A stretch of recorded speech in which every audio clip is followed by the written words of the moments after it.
ऐसा धोखा कर रही हो हमारे साथ में? हाँ, हमारी हमदर्द बनकर हमारी पीठ में छुरा घोंप रही हो। ये आप क्या कह रहे हैं? किस तरह का धोखा किया है मैंने आपके साथ? सब पता चल गया है हमें। मिस्टर रावत साथ दुश्मनी का केवल एक दिखावा है। तुम दरअसल उनके साथ मिली हुई हो और हम सबको धोखा दे रही हो। किस बिना पर आप ये इल्जाम लगा रही हैं मुझ पर बीना जी? पहला सबूत तो ये है कि कल रात आप सुरेश रावत के घर पे गई थी और आज सुबह बाहर आ रही हो। और दूसरा सबूत ये,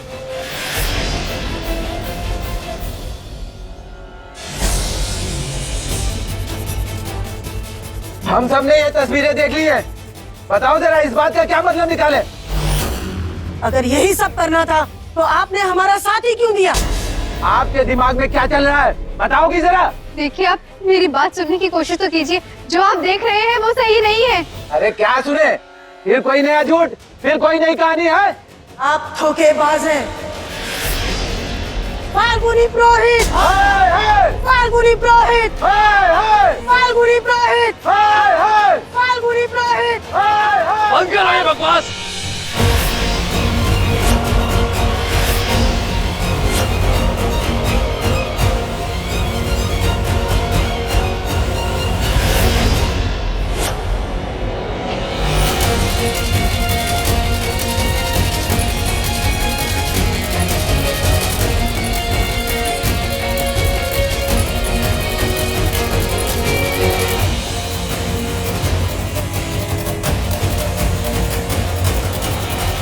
अब पूछिए क्या पूछना है। जो बकवास तुम लोग कर रहे हो ना, वो सब मैंने सुनी है। और सच ये है कि उन सवालों के जवाब ना तो मैं देना चाहता हूं और ना ही फाल्गुनी देना चाहती। फाल्गुनी अभी भी इस घर की बहू है। अगर रात को वो इस घर में रुकी है तो उससे आप लोगों को कोई मतलब नहीं होना चाहिए। अच्छा, वो जो आपके गले लगी हुई थी उनसे भी कोई मतलब नहीं होना चाहिए? नहीं, कोई मतलब नहीं होना चाहिए। फाल्गुनी और मेरा अभी तक तलाक नहीं हुआ है। एक पत्नी को अपने पति के गले लगने के लिए पहले क्या आप लोगों के बारे में सोचना पड़ेगा? बताइए। फाल्गुनी छोटे बच्चे को लेकर परेशान थी, जिसे सोचकर वो मेरे गले लगकर रो रही थी, जिसकी फोटो देखकर आप लोगों ने इसके ऊपर पत्थर मारा है। फाल्गुनी भले ही आप लोगों का साथ दे रही हो, लेकिन मैं और फाल्गुनी कभी एक नहीं हो सकते।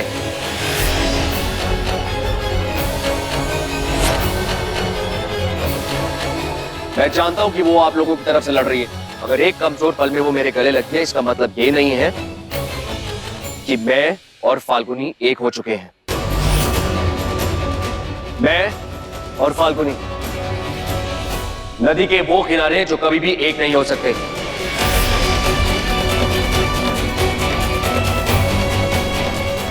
जैसे जमीन और आसमान है, वैसे मैं और फाल्गुनी भी हैं। ना तो हमारी सोच मिलती है और ना ही हम एक जैसा कुछ कर सकते हैं। वो मेरी दुश्मन है, मेरी दुश्मन थी और दुश्मन रहेगी। लेकिन इसका मतलब ये नहीं है कि आप मेरी बीवी पे पत्थर मारेंगे और मैं चुपचाप खड़ा रहूंगा। मैं अभी पुलिस को बुलाता हूं और आप लोगों को अरेस्ट करवाता हूं। उसके माथे से जो खून निकल रहा है उसका सबूत मैंने देखा है अपनी आंखों से, और कोई सबूत देने की जरूरत नहीं है। ऐसा मत कीजिए साहब, हम लोग फाल्गुनी जी से माफी मांग लेंगे। माफी मांगने से क्या उसकी चोट ठीक हो जाएगी? हमें माफ कर दीजिए फाल्गुनी जी। हम ही बिना बात ही आप पे शक किया, हम बहकावे में आ गए थे। आइंदा ऐसी गलती नहीं होगी, हमें माफ कर दीजिए। सुरेश प्लीज फोन मत लगाइए। गलतियां तो इंसानों से ही होती हैं ना, और इंसानियत यही कहती है कि अगर कोई दिल से माफी मांगे तो उसे माफ कर देना चाहिए। आपका बहुत बहुत धन्यवाद फाल्गुनी जी। आप बहुत भली हैं फाल्गुनी जी।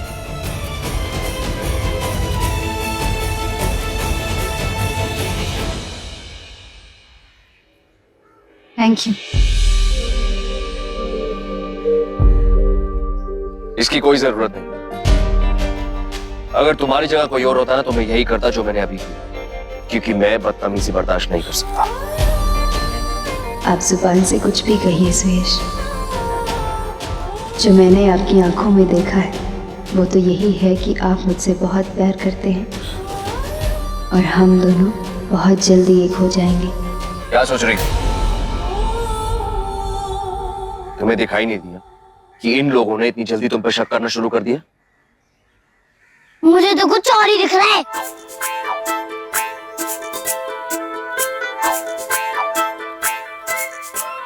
फाल्गुनी आंटी की चोट दिख रही है मुझे।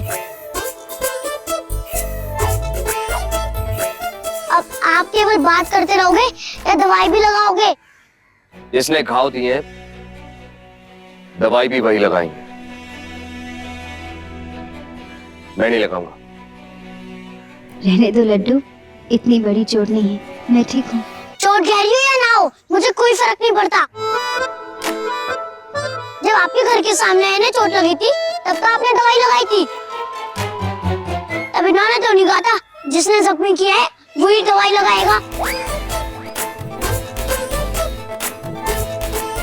श्रेष्ठ रावत चुप है, मतलब इनको कोई प्रॉब्लम नहीं है, क्योंकि अगर इनमें प्रॉब्लम होती तो अब तक 100 बातें सुना चुके होते। अब चलो।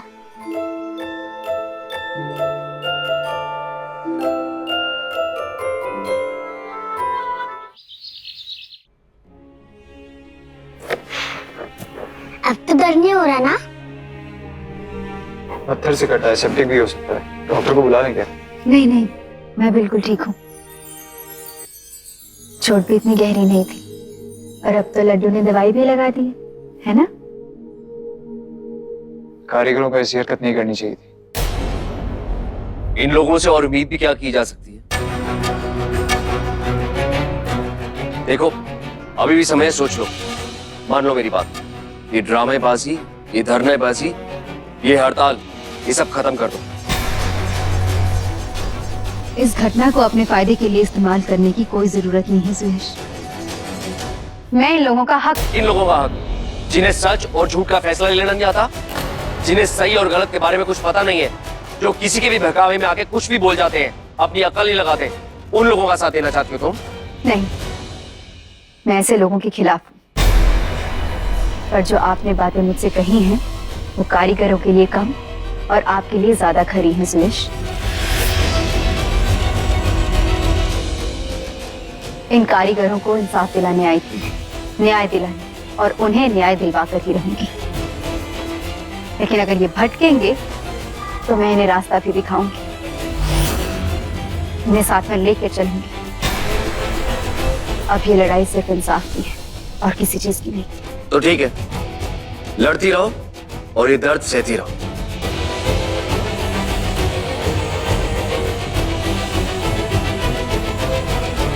टेंशन मत लो आंटी, अभी शेषावत गुस्से में है।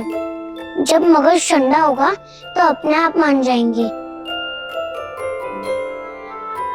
इधर आओ, मुझे आपको कुछ दिखाना है।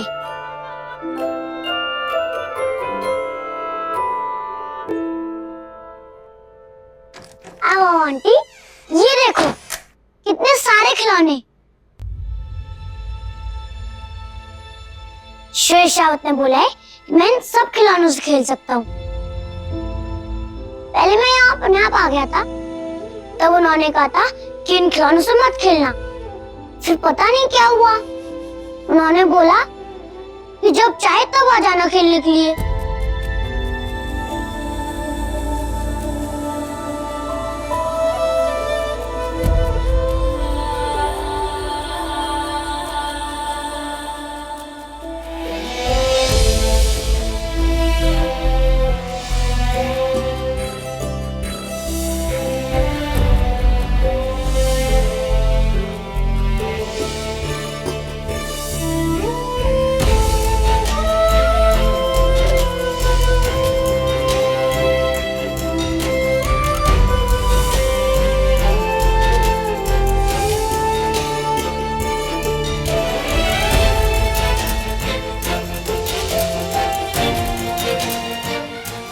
आओ आंटी, इस वाले खिलौनों से खेलते हैं।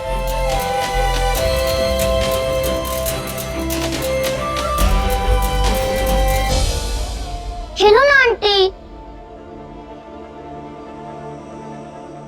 बताओ क्या खेलना है? इस डैडी से खेलते हैं।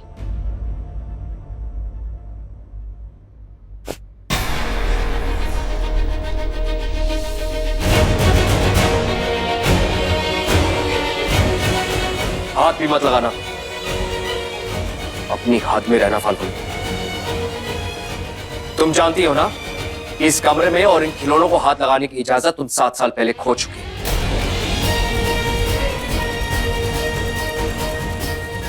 खो चुकी हूँ या छीन लिया गया मुझसे? सुरेश रावत, बैठो।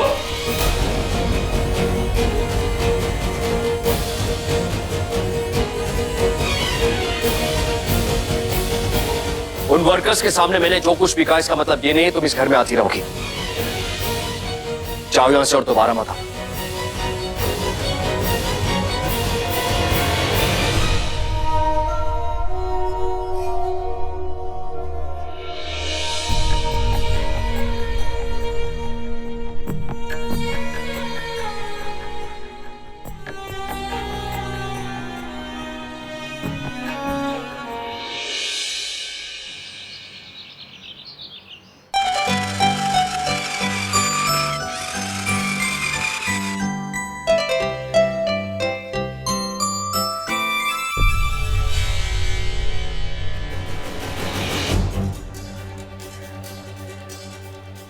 बचवा, पापू, तुम्हारी बड़ी याद आ रही थी बचवा।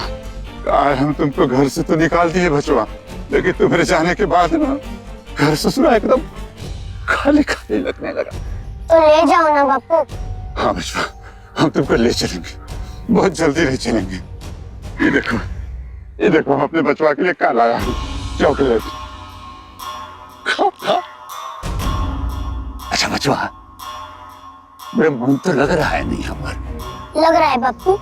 एक बात बताओ, ये तुम्हारी सुरेश रावत का जो घर है बहुत बड़ा है का?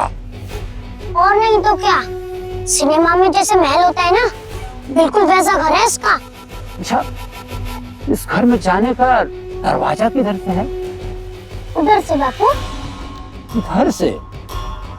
फिर गड़बड़ आ गए। और हम तो सोचे थे ससुरा के उधर से जाके है।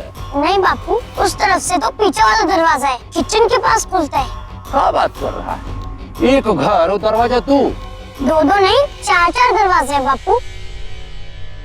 एक दरवाजा सीधे विद्यु राजा के कमरे में खुलता है और एक दरवाजा सीधा बाहर की सीढ़ी से चढ़ के जाता है। अच्छा, घर एक, दरवाजा 4। जाओ खेलो जाओ। हम भी कहा है ना घर जाता। मुझे घर कब लेके जाओगे बापू? अरे बेटवा, हम फटाफट तुमको लेकर के जाएंगे, लेकिन क्या ससुरी तुम्हारी माँ ने कदम चुराई है। मगज खराब है उसका, थोड़ा उसका मगज ठंडा होने तो हम उससे उसके बाद बात करेंगे। और एक बात जब हाँ बोल देगी हम आएंगे और फटाफट अपने बचवा का लेकर के जाएंगे। अब तुम जाओ, जाओ, अभी लेके जाओ, ये भी ले जाओ, और ये भी ले जाओ। चॉकलेट खा लेना ना। जा।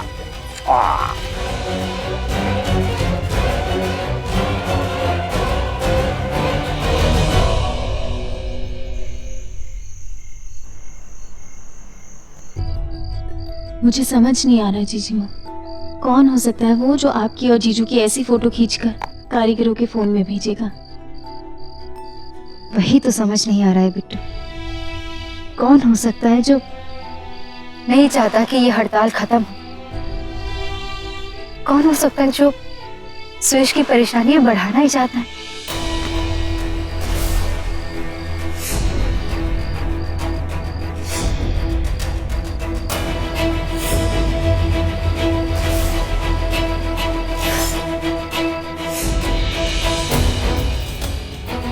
पर पुलिस ने तो कहा था कि जीजू पर हमला करने वालों को उन्होंने गिरफ्तार कर लिया है। फिर ये कौन नया दुश्मन तैयार हो गया? नया दुश्मन नहीं है, ये वही पुराना दुश्मन है, लेकिन अभी तक पुलिस के हाथ नहीं आया।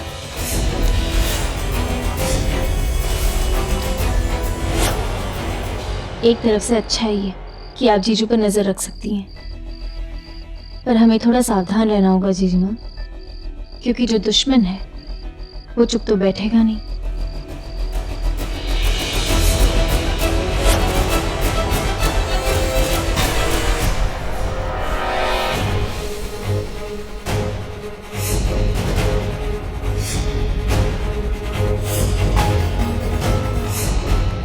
चैन से सो रहा है, इसे अपनी आखिरी नींद समझ।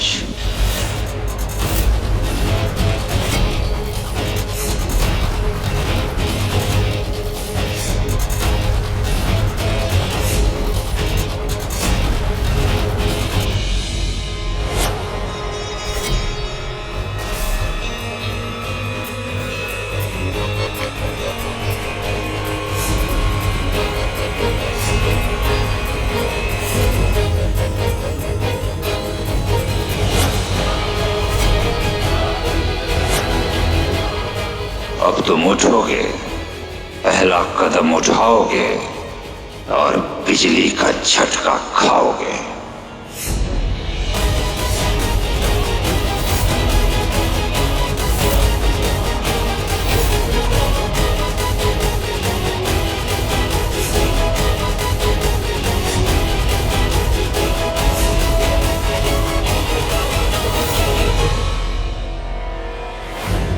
इतनी रात हो गई है बिट्टू, तो अभी तक घर नहीं पहुंची।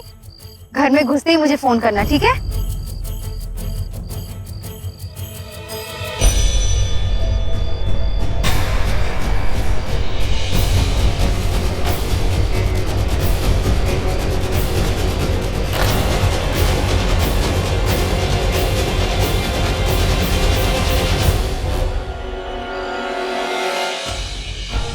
ये कौन था जो सुरेश के कमरे से चुप चुप आकर भाग रहा था? सुरेश, तू ठीक तो है?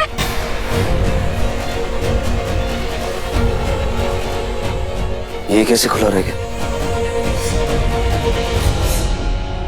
मैडम जी रुक जाओ प्लीज। नहीं बड़ी बहुरानी, पिछली बार भी मैंने आपको अंदर जाने दिया था तो बड़े साहब बहुत गुस्सा हुए थे। अब इस बार आपको अंदर देख लिया तो हमारी तो नौकरी चली जाएगी। समझने की कोशिश करो हरिया, मैंने किसी को उनके कमरे से बाहर जाते हुए देखा है। उनकी जान को खतरा है, प्लीज मुझे जाने दो।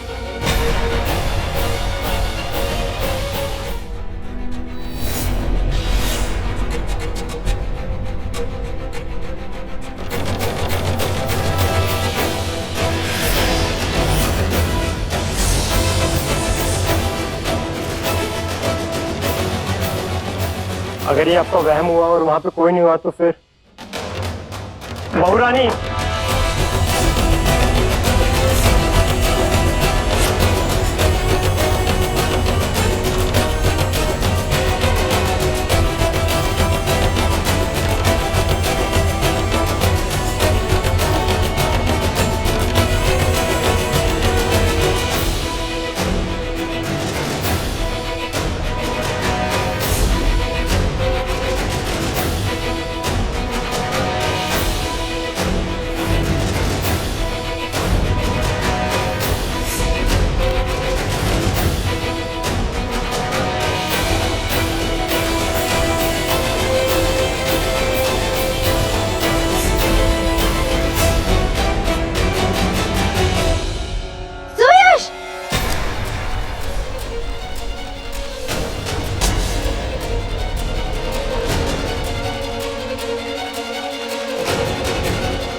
क्या हो गया?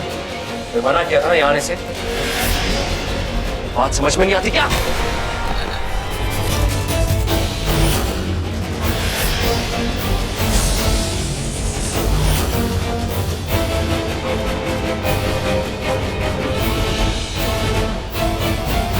किसी ने बिजली की तार गिराई हुई है यहाँ पर।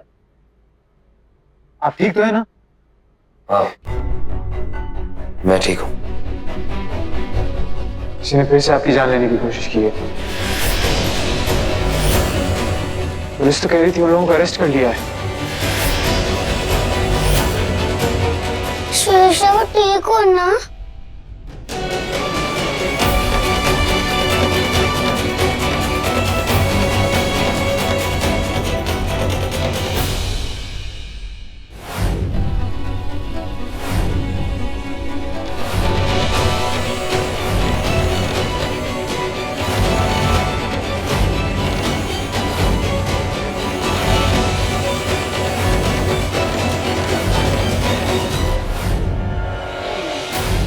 वो जो आदमी खिड़की से बाहर कूदा वो लड्डू के पिता जैसा लग रहा था।